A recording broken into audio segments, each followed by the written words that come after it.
Coucou les merveilles, c'est Chloé. On se retrouve pour voir les énergies là du mois d'avril donc qui arrivent. Alors comme d'habitude, j'ai pris mon petit tarot de sorcière, histoire de sorcière, pour vous faire ce tirage. Donc je vous laisse vous concentrer sur ce mois d'avril qui arrive et choisir le tirage qui vous attire le plus. Donc numéro 1 ici, numéro 2 et numéro 3. Et on va regarder ça. Donc à chaque fois, j'ai tiré 2 cartes, et si jamais on a besoin de précision, ben on recouvrira. Donc j'ai demandé un conseil pour ce mois, ce nouveau mois qui arrive, qui va être sûrement un petit peu particulier, parce qu'on risque, je pense, de rester en confinement, probablement pendant encore le mois d'avril, donc on va voir ça, au niveau des conseils. Alors, on a le soleil, donc là c'est le premier tirage. Donc c'est marrant hein, parce qu'elle ressort énormément cette carte quand je fais les tirages du mois. On a ces femmes qui dansent sous le soleil dans un champ de tournesol avec les chats aussi qui sont là.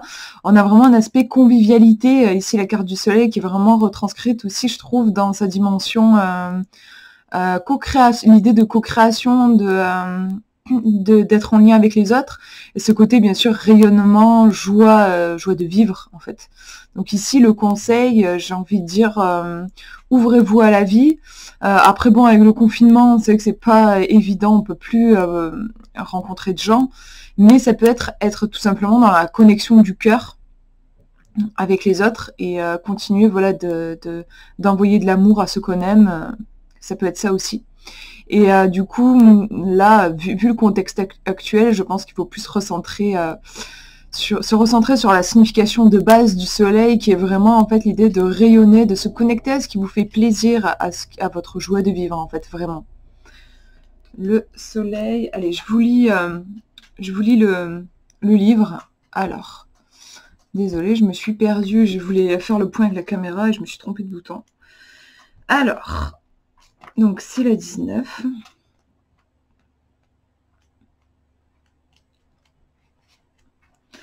On vous dit laisse entrer le soleil. C'est qu'en plus, voilà, on a le printemps qui arrive, donc c'est cool. On ne peut pas trouver mieux. C'est aussi la phrase de la carte. Allez, je vous lis juste la matière à réflexion, sinon ça fait un peu long. La carte du soleil est simple et entièrement positive. Si elle apparaît dans votre tirage, c'est toujours un bon signe. Avez-vous posé une question? Le soleil signifie probablement que la réponse est oui, et peut-être qu'il est juste là pour vous rappeler de prendre le temps de profiter des bons moments quand ils se présentent. À quand remonte la dernière fois où vous avez fêté quelque chose ou dansé de joie juste parce que vous en étiez capable? Laissez le soleil entrer dans votre vie et la joie ne manquera pas de le suivre. C'est vraiment une carte... extrêmement positive. À chaque fois que je la tire, je suis vraiment toujours super contente parce que voilà, ça annonce de très belles choses et au niveau du conseil, voilà, c'est vraiment pétiller. Je pense aussi que c'est hyper important avec ce qu'on vit en ce moment, c'est encore plus important de se connecter à notre soleil intérieur, à ce qui nous fait rayonner. Donc on va regarder maintenant la deuxième carte, voir un petit peu comment ça vient préciser. Toujours sur le premier tirage. Alors, on a un 2 de pentacle, une sorcière qui tient 2 pentacles et c'est comme si elle faisait dialoguer les deux et ça crée le signe de l'infini. Et elle est un peu en équilibre, oui c'est ça en fait, elle est carrément en équilibre sur un truc, une sorte de bascule. Et d'ailleurs il y a le chat qui est en train qui risque de lui, voilà, elle va sûrement tomber en fait parce qu'il est en train de sauter sur la planche ici. Comme ça, juste en regardant l'image, on dirait qu'il y a une notion d'équilibre. Par rapport à la première carte comme ça, intuitivement, j'ai envie de dire peut-être qu'il s'agit en ce nouveau mois, donc ce mois d'avril, d'avoir comme une hygiène intérieure, donc de tendre toujours vers le soleil, vers la lumière, vers ce qui vous rend heureux. Et il ne s'agit pas non plus en fait de nier la peur, la douleur, les choses difficiles, mais plus en fait de faire dialoguer la lumière avec l'ombre. De cette façon, l'ombre va pouvoir être transmutée en lumière, mais il n'y a pas de négatif ou de positif, en fait tout communique. Ça me fait penser à ça. On va regarder maintenant la signification du livret. Après, clairement, il y a aussi la notion d'équilibre, un équilibre qui est précaire un peu, enfin, qui n'est pas toujours facile de maintenir. On a par exemple le chat là qui va briser cet équilibre. Et je sais pas vous, mais moi ça m'arrive souvent d'avoir cette sensation que j'ai trouvé l'équilibre, je me sens équilibrée et il y a un truc extérieur qui arrive et qui me casse tout mon équilibre. C'est pas grave, en fait, ça fait partie de la vie. Il s'agit en fait toujours je pense, de composer avec justement ces situations extérieures comme le chat par exemple. On peut imaginer, je sais pas si le chat il a envie de rester ici sur la planche, elle pourrait se décaler. Il va falloir qu'elle se décale un petit peu sur la planche pour pouvoir toujours se maintenir en équilibre. Il s'agit pas en fait de nier la vie, je pense, par exemple ici de s'énerver contre le chat, il a le droit d'exister, mais simplement en fait il faut s'adapter, j'ai l'impression toujours aux circonstances extérieures pour maintenir son équilibre. Donc vous voyez cette idée, je trouve aussi de dialoguer avec des énergies qui sont peut-être pas forcément sympas, des émotions qui sont pas super évidentes, faciles, et pas les nier mais composer avec en fait. Donc je vous lis le livret, le 2. Le 2 renvoie aussi à la notion de choix d'ailleurs, hein, le fait que on a le choix de la vie qu'on veut mener. Alors, on est sur les pentacles, ça y est, j'y suis. La vie est un jeu d'équilibre. Jouer et travailler, lutter et se reposer, il y a un temps et un lieu pour chaque chose. Nous essayons tous de mener une vie équilibrée, mais avouons-le, bien peu d'entre nous y parviennent. Comme la sorcière sur cette carte, nous faisons de notre mieux pour que tout soit synchronisé. Mais la vie est pleine d'imprévus et à peine croyons-nous avoir tout organisé que quelque chose de nouveau se présente et nous nous retrouvons à devoir essayer de regagner notre équilibre. En vérité, personne n'arrive jamais à maintenir longtemps un équilibre parfait. Tout ce que nous pouvons faire, c'est continuer d'essayer de faire de notre mieux face aux problèmes que nous devons tous affronter dans le monde réel. Matière à réflexion, parfois cette carte apparaît pour nous rappeler que nous devons nous concentrer un peu plus sur l'équilibre. Est-ce que vous travaillez trop et accordez trop peu de temps à vos loisirs? Est-ce que vous ne vous concentrez que sur un seul domaine de votre vie au détriment des autres? Dans ce cas, il se pourrait que vous deviez changer un peu les choses. De notre côté, cette carte est peut-être un signe que vous vous inquiétez trop de tout, faire correctement tout le temps. C'est intéressant ça, enfin, moi personnellement ça me parle. Si vous vous reconnaissez dans cette description, peut-être que le 2 de Pentacle est sorti pour vous rappeler de ne pas être trop sévère envers vous-même. Personne ne peut tout faire correctement tout le temps et c'est normal. Voilà, donc ici, je trouve on a vraiment des cartes positives en soi. Je dirais, si on regarde les deux, moi, je sais pas, ça me fait vraiment penser au fait l'idée de composer avec ce qu'on a, en fait, autour de nous, avec la situation actuelle qui est, telle qu'elle est, et essayer de trouver son équilibre, en fait, et comment contacter sa joie de vivre dans cet espace qui peut être en soi un petit peu inconfortable. Voilà pour ce tirage. On va regarder maintenant le deuxième. Alors, la première carte. J'ai l'impression que c'est un page. Non, c'est un as. Un as, on est sur un as d'épée. Donc, on a cette sorcière qui brandit... elle me faisait penser à un page parce qu'elle est... je trouve qu'elle fait jeune. Peut-être que je suis influencée par le bleu qui, je trouve, il y a un côté très douceur. En même temps, elle brandit quand même son épée et il y a des espèces d'éclairs, j'ai l'impression, qui jaillissent de l'épée ou des oiseaux. En fait, je sais pas, il y a une énergie qui émane de cette épée qui est sûrement magique. C'est drôle parce que je trouve qu'en soi, en même temps, il y a une douceur en fait avec ce bleu. Donc ici, on est sur l'énergie des épées vraiment de façon très intense puisqu'on est sur un as. Donc, les épées, c'est tout ce qui est intellectuel, intelligence, communication aussi. On va regarder le livret. Comment il nous parle?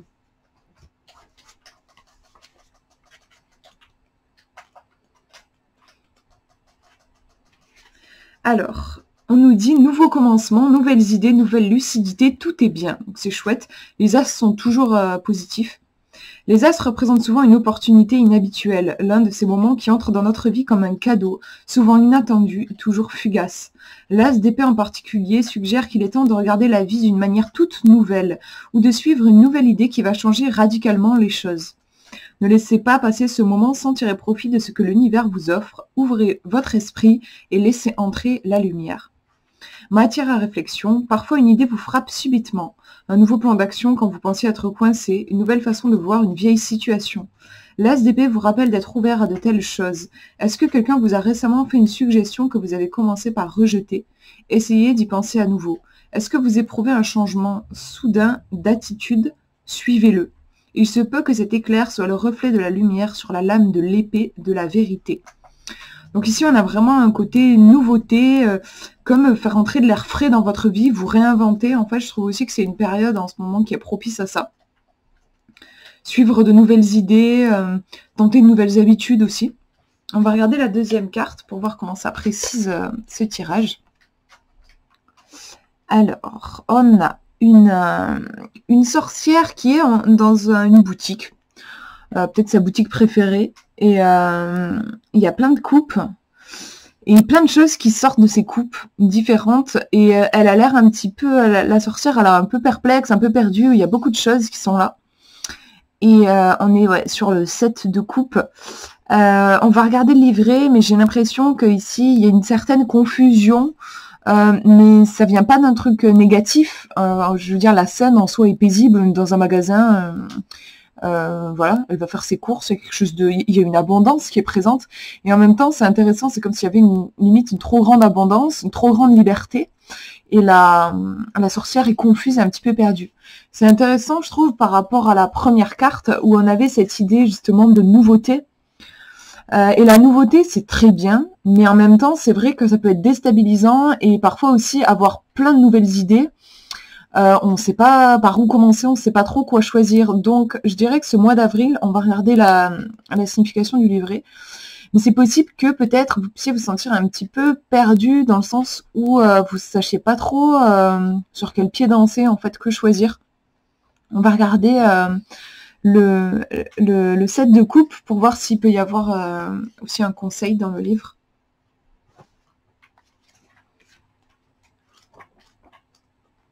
Donc là, on est plus dans de l'émotionnel, parce qu'on est chez les coupes.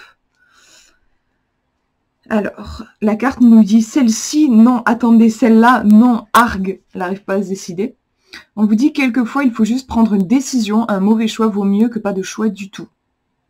La pauvre sorcière du 7 de coupe est complètement bloquée. Elle doit faire un choix, mais elle est incapable de se décider. Non pas parce qu'il n'y a pas assez de possibilités intéressantes, mais plutôt parce qu'il y en a trop. Que doit faire cette pauvre sorcière? Si elle choisit la coupe remplie de sagesse, elle risque de passer à côté de la richesse ou du pouvoir. Mais si elle choisit la coupe du foyer, elle ne pourra peut-être pas vivre une grande aventure. À chaque fois qu'elle pense s'être décidée, il lui arrive quelque chose et elle se retrouve devant le même dilemme. La vieille femme sage derrière le comptoir se montre aussi patiente que possible, mais elle sait que nous finissons tous par apprendre. Pour aller de l'avant, il faut choisir un chemin et s'y tenir, même si cela implique qu'on risque de faire le mauvais choix. Matière à réflexion, faites-vous face à une multitude de choix. Si le 7 de coupe apparaît dans votre tirage, il signifie probablement deux choses. D'abord, qu'aucune des options disponibles n'est vraiment mauvaise, donc ça c'est cool. Quelle que soit celle que vous choisirez, les choses vont bien se passer. Et ensuite, il est grand temps de vous décider. Faites un choix et allez de l'avant. Vous n'allez tout de même pas passer l'éternité à tergiverser. Donc voilà, dans le livret, on nous dit clairement, le conseil ici, c'est de choisir votre vie. Donc, moi, ouais, ce que j'ai envie de vous dire, c'est que pour ce mois d'avril, il y a visiblement dans les énergies pour vous pas mal de nouveautés, d'opportunités, de nouvelles idées. Il y a une énergie neuve qui arrive, ou en tout cas peut-être l'envie de faire entrer quelque chose de neuf, et en même temps peut-être ne pas trop... il y a un côté, je sais pas trop quoi choisir, je sais pas trop quoi faire, comme tous les oiseaux qu'il y a présents sur cette carte. Ici, tout est coupe. Et on vous dit, choisissez. Prenez un chemin et assumez ensuite votre choix. Et pour être sûr de faire un choix que vous soyez capable de tenir, je pense que c'est important, en fait, c'est un peu l'as d'épée ici qui nous donne la clé, de faire un choix en lien avec vos valeurs, plutôt qu'un choix de peur, en fait, ou pour plaire aux autres, ou voilà, vraiment plus de vous choisir, d'être fidèle à vos convictions, en fait. Je trouve qu'il y a ce côté-là. Pour ce mois d'avril. On va regarder le dernier maintenant, dernier tirage. Alors, la première carte, on a une sorcière qui est en train de... On dirait qu'elle jongle un peu avec des bâtons. Je connais pas bien la signification de la carte, mais je trouve qu'elle a l'air un petit peu perdue. Enfin, je trouve qu'elle a pas l'air de trop maîtriser ce qu'elle fait. Après, on va voir le livre, mais derrière aussi, je trouve qu'on a une sorte de tornade. On a vraiment une idée de mouvement très fort, qui peut être aussi un peu destructeur. On est sur un 8 de bâton. Le 8, en numérologie, c'est un chiffre qui implique pas mal de puissance. Donc, on va regarder le livret. Pour voir un petit peu ce que ça nous dit, comment ça précise tout ça. Alors, sur des bâtons. Maintenant, il se passe vraiment quelque chose. C'est la phrase de la carte. Il y a des moments où les choses semblent acquérir une vie propre et créent une dynamique qu'il est très difficile de stopper. Vous êtes peut-être à l'un de ces moments. Les 8 ont tendance à concerner le mouvement et certains sont plus productifs que d'autres. Le 8 de bâton en particulier concerne les événements qui ont été mis en branle. Il peut s'agir de nouveaux départs ou d'un moment où ce qui se produit semble échapper à tout contrôle. Le truc, c'est de se laisser porter par le vent et de transformer ce mouvement à votre avantage. Matière à réflexion. Cette carte peut indiquer que quelque chose dans votre vie avance assez rapidement. Avez-vous mis quelque chose en route intentionnellement? Si c'est le cas, cette carte est un bon signe que les choses vont dans votre sens. Si vous avez l'impression d'être emporté par les événements que quelqu'un d'autre a mis en place, ce n'est pas nécessairement une mauvaise chose. Demandez-vous simplement ce que vous pouvez faire pour tirer le meilleur parti de ce qui se passe. Les nouveaux commencements peuvent être passionnants et il pourrait maintenant se passer n'importe quoi. Ce peut être le bon moment pour déterminer ce que vous voulez et pour vous servir de cette énergie pour avancer dans cette direction. Donc ouais, on a clairement une puissance, on a une énergie qui arrive et en fait la question c'est qu'est-ce qu'on va faire avec cette énergie. Visiblement on me conseille plutôt en fait d'épouser le mouvement. De toute façon ça sert à rien d'aller contre la vie, contre les énergies, on s'épuise en fait sinon. On va regarder la deuxième carte pour voir un peu comment ça précise. Et c'est marrant, on a une énergie assez contraire en fait ici, parce qu'on a l'ermite. Donc cette femme qui est plus en méditation, je dis énergie contraire parce que autant ça s'agite beaucoup chez le 8 de bâton, autant là au contraire, on se calme vraiment. La fumée ici c'est une fumée juste de feu de camp, tandis qu'ici je trouve qu'on est plus sur une tornade dans le fond. On a cette femme qui est en introspection. Ici, moi je trouve qu'elle a l'air un petit peu paniquée. J'ai l'impression qu'elle essaye de contrôler, mais qu'elle n'y arrive pas, en fait, honnêtement. Tandis que celle-ci, elle est vraiment en intériorisation. Le chat qui dort aussi à côté. On a vraiment un côté paisible dans la carte. On va regarder le livret. C'est le 9. En plus, on est quand même sur un arcane majeur. Écoutez le silence et sagesse. Être solitaire, ce n'est pas être seul. Je vous lis la matière à réflexion. L'ermite est un bon indicateur qu'il est temps pour vous de passer un peu de temps seul. Ce n'est pas nécessairement une mauvaise chose. Si votre vie est si agitée que vous avez le sentiment de ne pas pouvoir entendre vos propres pensées, vous avez peut-être besoin d'un peu de calme et de tranquillité. C'est intéressant hein, par rapport au 8 de bâton, je trouve. Vous voyez cette idée de si vous vous sentez agité. Vous n'avez pas forcément besoin d'aller dans les bois, il peut suffire d'éteindre le téléphone et l'ordinateur pendant quelques heures. L'ermite nous rappelle de nous arrêter et de faire silence pour pouvoir écouter notre voix intérieure, souvent perdue dans le bruit du reste du monde. Si votre question impliquait une relation amoureuse, alors la réponse est peut-être que ce n'est pas le moment pour ça. Parfois, ce qu'il nous faut vraiment, c'est un peu de solitude et de temps pour être pleinement présent à nous-mêmes. Donc là, c'est vraiment intéressant combien ça va, ça nuance la première carte. Je vous remontre. Donc ici, on a vraiment une agitation. Et à côté, on a un truc plus paisible. Moi, j'ai envie de dire, après vous voyez comment ça vous parle à vous, mais je pense que pour ce mois d'avril, il pourrait y avoir un petit peu de l'agitation.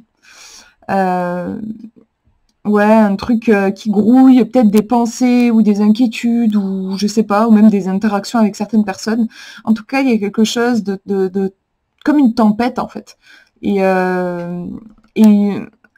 comme s'il y avait un moment où on se demande comment faire par rapport à cette tempête, quelle position adopter, et on vous dit ici, en fait, c'est le calme. Au contraire, je pense que en fait, il pourrait y avoir un sentiment, ouais, de se sentir un petit peu perdu, un truc, une agitation, et en fait, la solution, si en effet c'est quelque chose que vous ressentez dans ce mois d'avril, ça serait plutôt de vous poser, de vous calmer.